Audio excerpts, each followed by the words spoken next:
Isa nga po sa mga teams na may pinakamataas na expectation ngayon ay walang iba kundi ang San Antonio Spurs. Matapos nga silang makakuha ng mga veterano na tutulong kay Wembanyama, expected na makakapasok na sila sa playoffs ng West. Mismong si Victor Wembanyama na ang nagbabala matapos nitong sabihin na dapat nga daw siyang katakutan ng ibang kupunan na kanilang makakalaban dahil sa kanyang mga gagawin. Ayon nga po sa kanya, ayaw nga po niyang magkaroon lamang ng role sa loob ng court, maging isang shot blocker lamang, maging isang scorer lamang at maging isang playmaker lamang, bagkus mas gusto nga po niya na makuha ang lahat ng mga ito. Eto nga mga idol, tama ang inyong narinig, magiging sugapa nga po si Wembanyama sa bola sa regular season, kaya hindi nga daw dapat kayong magtaka o magulat kung sakali mang hawak parati nito ang bola at magkakaroon siya ng average na 30 attempts per game.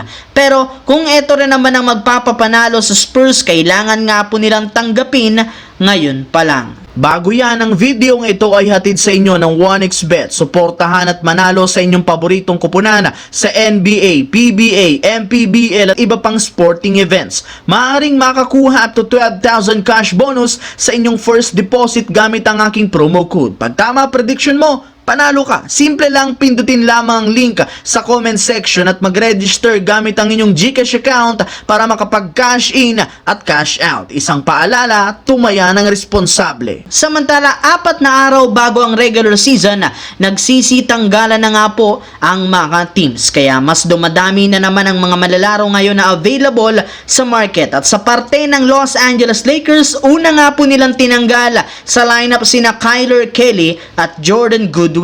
Pero hindi rin naman dito nagtatapos dahil ayon sa inilabas, may ilang mga players pa nga po ang tatanggalin nila hanggang sa umabot na lang sila sa 18-man lineup. At isa sa kinukonsidera ngayong i-waive ay sina Amir Traore at si Christian Coloco na wala nga pong chance ang bigyan pa ng clearance ng NBA. Sa parte ni Colin Castleton, itinanggal na rin naman nga nila ito kanina. Kaya nagsisimula na nga sila ngayong maghanap ng mga bagong big man sa market na pwedeng ipalit sa kanila.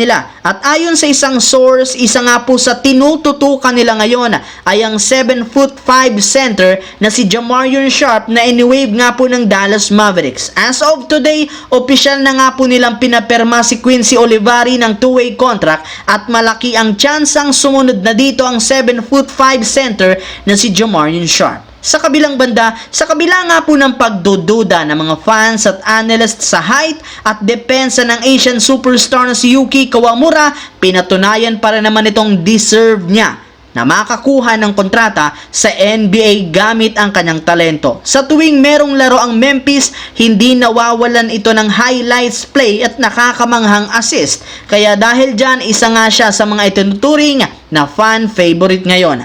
Maging ang mga analyst, humahanga kung gaano ito kagaling sa playmaking. Maliban dyan, maganda rin naman ang kanyang koneksyon sa buong prangkisa ng Memphis, kaya isa sa mga posibleng rason para bigyan siya ng team nito na natitirang pwesto sa kanilang lineup. At ngayong araw nga po, opisyal na siyang kinuha ng Memphis at pinapirma ng 2-way contract. So yun lamang mga idol ang ating bagong video na ating pinag-usapan ngayon dito. Once again, this is your J-Zone TV. Huwag kalimutang mag-like, mag-subscribe, pindutin ang notification bell sa akin channel para lagi kayo maging updated sa mga videos na pinapalabas ko. Isang malaking shoutout sa lahat mga idol.